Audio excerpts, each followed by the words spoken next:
Reveste-me, Senhor, com tua graça. Eu quero, meu irmão, servir melhor. Que o teu Espírito em mim se faça, que eu possa caminhar com teu amor. Reveste-me, Senhor, reveste-me, Senhor, reveste-me, Senhor, com teu amor. Reveste-me, Senhor, reveste-me, Senhor, reveste-me, Senhor, com teu amor. Reveste-me, Senhor, reveste-me, Senhor, reveste-me, Senhor, com teu amor. Que eu possa, nesse dia de hoje, meu irmão, servir melhor. Com a graça de Deus e com o Espírito Santo nos conduzindo, nós podemos cuidar do nosso irmão, da nossa irmã. Sobretudo aquele e aquela que neste momento se encontra caído, ferido, na beira da estrada. Peçamos ao Senhor que Ele nos conceda a graça da compaixão, do sentir com o outro, e assim podermos reagir, agir e reagir diante do sofrimento. Queremos neste momento trazer presente a Iranilde, a Francisca Adailma, o Júnior Carlos Júnior de Jesus, o Júnior Carlos de Jesus, a Cirlândia, rezar também pela Liene Santana, pela família Nogueira, pelo Jorge, pela Cristina de Guanambi, pelo Hugo Costa, Esté Costa, Regiane Mesquita, Dona Joana Almeida de Jesus. Rezemos também pela recuperação da saúde de Ritinha Castro. E mais uma vez vamos trazer presente os nossos doentes, os que estão em casa, os que estão internados. Rezemos também pelos idosos, idosas, cuidadores e cuidadores. E vamos rezar pela paz em nosso país e a paz no mundo também. Em nome do Pai, do Filho e do Espírito Santo. Amém. Vamos continuar rezando hoje o Evangelho de João, capítulo 3. Hoje, do versículo 16 ao 21. Ouvi, irmão, irmã, a palavra do Santo Evangelho, escrito por João. Glória a vós, Senhor. Disse Jesus: Pois Deus amou de tal forma o mundo que entregou seu Filho único, para que todo o que nele acredita não morra, mas tenha a vida eterna. De fato, Deus enviou seu Filho ao mundo não para condenar o mundo, e sim para que o mundo seja salvo por meio dele. Quem acredita nele não está condenado. Quem não acredita já está condenado, porque não acreditou no nome do Filho único de Deus. O julgamento é este: a luz veio ao mundo, mas os homens preferiram as trevas à luz, porque suas ações eram más. Quem pratica o mal tem ódio da luz e não se aproxima da luz, para que suas ações não sejam desmascaradas. Mas quem age conforme a verdade se aproxima da luz, para que suas ações sejam vistas, porque são feitas como Deus quer. Palavra da salvação, glória a vós, Senhor. Quem pratica o mal não se aproxima da luz, mas quem pratica o bem se aproxima da luz. Não quer ficar longe da luz. E a luz, meu irmão e minha irmã, é o próprio Jesus. O Evangelho diz que Deus amou tanto, tanto o mundo, que enviou o seu único filho. Deus amou tanto, mas tanto mesmo o mundo, que enviou o seu filho único, para todo que nele crê não pereça, mas tenha sempre a vida eterna. Deus ama demais, nos ama demais, na verdade, a ponto de enviar o seu único filho para nos salvar. Vamos trazer presente aqui, sobretudo, a palavra mundo, né? Aqui no Evangelho de João aparece muitas vezes a palavra mundo. E mundo aqui entre aspas, é tudo aquilo que se opõe ao reino, é tudo aquilo que se opõe ao projeto de Deus.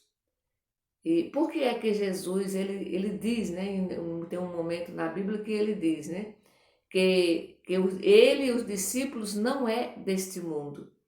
E quando ele fala aqui deste mundo, não é o mundo em si, geograficamente falando, mas ele está falando que ele e os discípulos não são do mundo das injustiças, né, da exclusão, do ódio, da vingança, das mentiras, das fake news e assim por diante, né?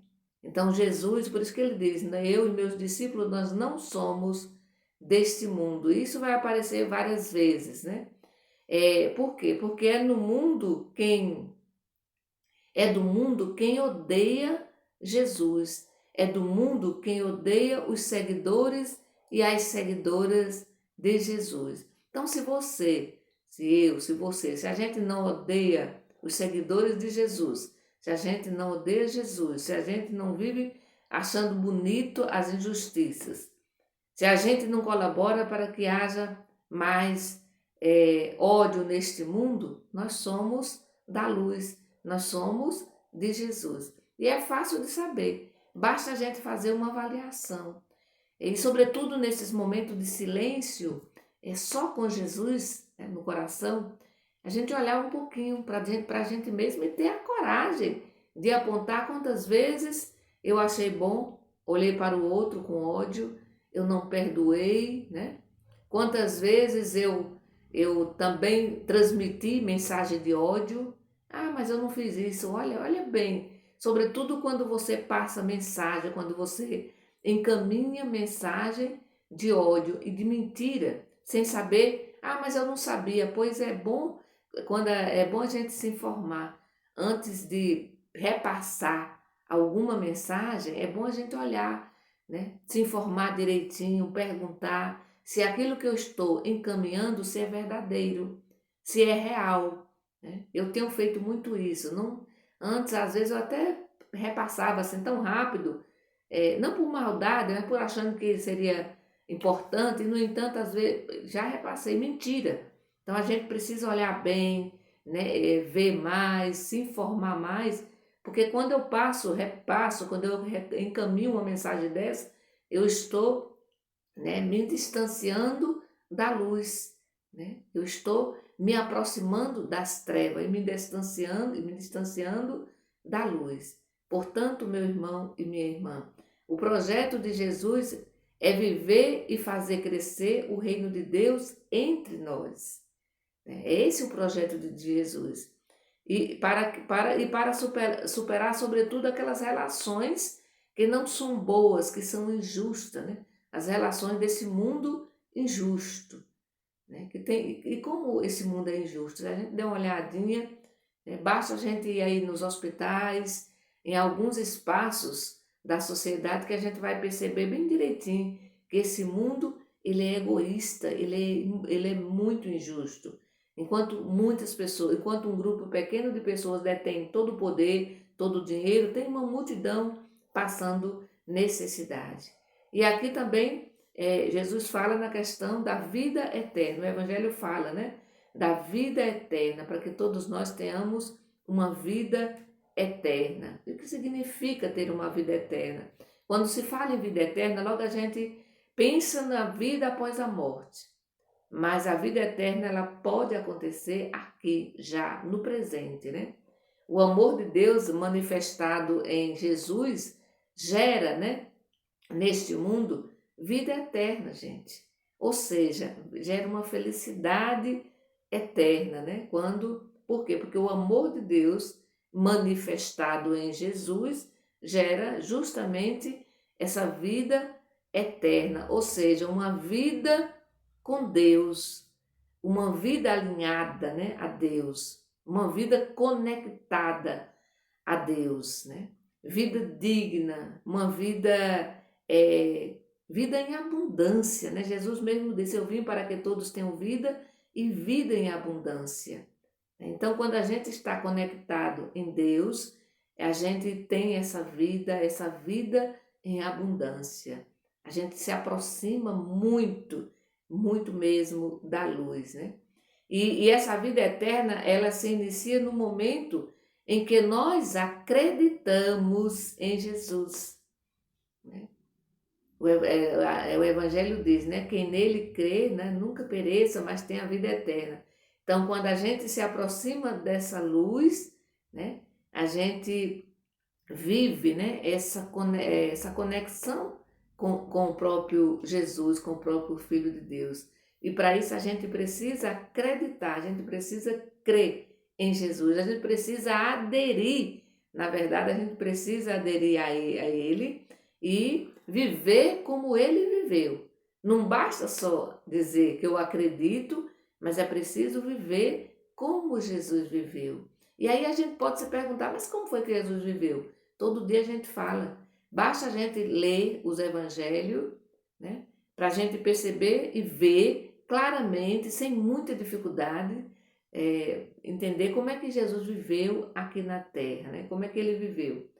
E viver como ele viveu. Viver como ele viveu. Não basta só, de novo, não basta só acreditar, é preciso viver como ele viveu. Para isso é preciso crer, né? Crer em Jesus e aderir, claro, né, corajosamente o seu projeto. Comprometer com a mesma missão de amor que o Pai confiou a ele, que o Pai confiou a Jesus. Então, nós somos convidados a nos comprometer com a mesma missão de Jesus, que o Pai confiou a Jesus. É fácil? A gente já sabe que não é fácil, né? A gente já sabe que não é fácil, mas não é impossível, é possível sim. Para isso a gente precisa, mais uma vez eu digo, a gente precisa estar muito conectado a Deus. A gente precisa se aproximar todos os dias da luz, né? Na medida que a gente se aproxima da luz, a gente vai se aproximando, né, desse projeto de Deus e vamos também assumindo, colocando em prática. Eu vim para que todos tenham vida e que todos tenham vida em abundância. O Evangelho, o Salmo da liturgia de hoje nos convida a bendizer ao Senhor Deus em todo o tempo, né? Porque o seu louvor deve estar sempre em nossa boca, sempre. E aí o Salmo diz: exultemos todos juntos, né? Exultemos todos juntos o seu nome. E todas as vezes que nós buscamos o Senhor, toda vez que nós ouvimos o Senhor, os temores, né? O medo, né? Sobretudo o medo, né? Ele nos livra do medo, das dificuldades, dos problemas. A gente vai ter mais coragem de enfrentar tudo aquilo que vem, que a gente sabe que vem, né? Os problemas, eles estão aí para ser resolvidos, porém com essa presença de Deus, conectado com esse Deus, né? Iluminado pelo Espírito Santo de Deus, a gente consegue superar. Portanto, não tenhamos medo, né?